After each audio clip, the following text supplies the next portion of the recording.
बच्चों, आज मैं लेकर आया हूँ आपके लिए एक नया टॉपिक, ओम्स लॉ, जो सीबीएसई बोर्ड से हाई स्कूल अभी कर रहे हैं उनके लिए बहुत ज़्यादा महत्वपूर्ण है। और ये नींव है इस चैप्टर का, जहाँ से जो है आपके जो है रेजिस्टेंस से रिलेटेड जितने भी क्वेश्चन होंगे वो इसी टॉपिक के निकल कर चलेंगे, इसी टॉपिक से। तो स्टेटमेंट पढ़ लेते हैं।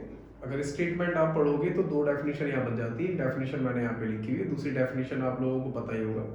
यहाँ पे जो लिखा हुआ है, the ratio of the potential difference we across a conductor, किसी भी कंडक्टर के अक्रॉस में जो आपका पोटेंशियल डिफरेंस लग रहा होगा और उस कंडक्टर के अंदर जो करंट आपकी फ्लो हो रही होगी, उसका जो रेशियो होता है वो आपका जो है क्या कहलाएगा, यहाँ पर कांस्टेंट होगा।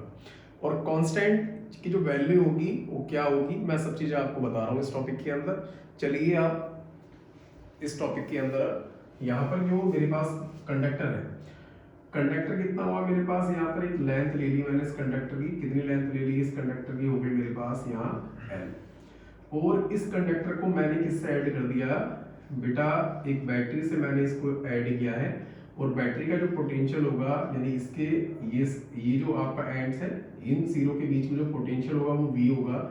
लेंथ कितनी हो गई L, और यहाँ पर जो आपका करंट फ्लो हो रहा है वो कितना हो रहा है I।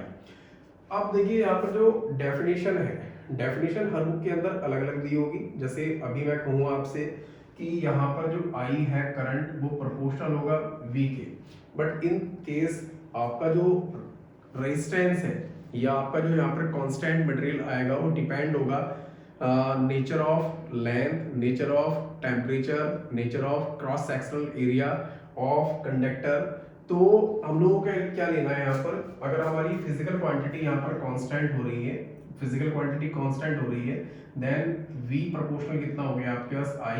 यहाँ पर हम लोग क्या लिखेंगे, यहाँ पर टेम्परेचर आपका कांस्टेंट है, प्रेशर आपका कांस्टेंट है, और आपके पास यहाँ पर हीट कांस्टेंट है। यानी इतनी फिजिकल क्वांटिटी होगी ऑलमोस्ट यहाँ पर इस वेरिएशन पे क्या होगी, यहाँ पर कांस्टेंट होगी।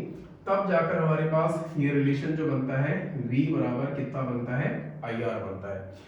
और यहाँ पर जो रेशियो आया आपके पास इक्वल्स टू कितना हो गया आपके पास R। और ये जो R है आपके पास बच्चे, ये कांस्टेंट होता है। क्या होता है यहाँ पर, कांस्टेंट। अब इस कांस्टेंट कभी भी एग्जामिनर आपसे पूछ लेता है ये कांस्टेंट किस पे डिपेंड करता है, तो आप लोग बताएंगे सर ये जो कांस्टेंट है आपका R, ये डिपेंड ऑन कितना हो गया L, depend on area of cross sectional A, depend on temperature of conductor. यानी तीन चीजों पे डिपेंड करेगा। यहीं से आपका एक ऑब्जेक्टिव एमसीक्यू क्वेश्चन बन के आता है कि जो आपका रेजिस्टेंस होता है वो किस चीज पर डिपेंड करता है। तो आप लोग बताएंगे यहाँ सर लेंथ पे डिपेंड करेगा, आपका एरिया ऑफ क्रॉस सेक्शन पे डिपेंड करेगा, आपके टेम्परेचर पे डिपेंड करेगा, और नेचर ऑफ मटेरियल पे डिपेंड करता है। क्लियर। तो ये जो वैलिड होता है ओम्स लॉ, ये ओनली फॉर मेटल्स के लिए होगा। इसके बीच में जो ग्राफ आप प्लॉट करोगे, इट मींस ये V, ये कितना हो गया आपके पास I। तो V और I के बीच में जो ग्राफ प्लॉट होगा वो स्ट्रेट लाइन में आता है। किस में आएगा, स्ट्रेट लाइन में आएगा।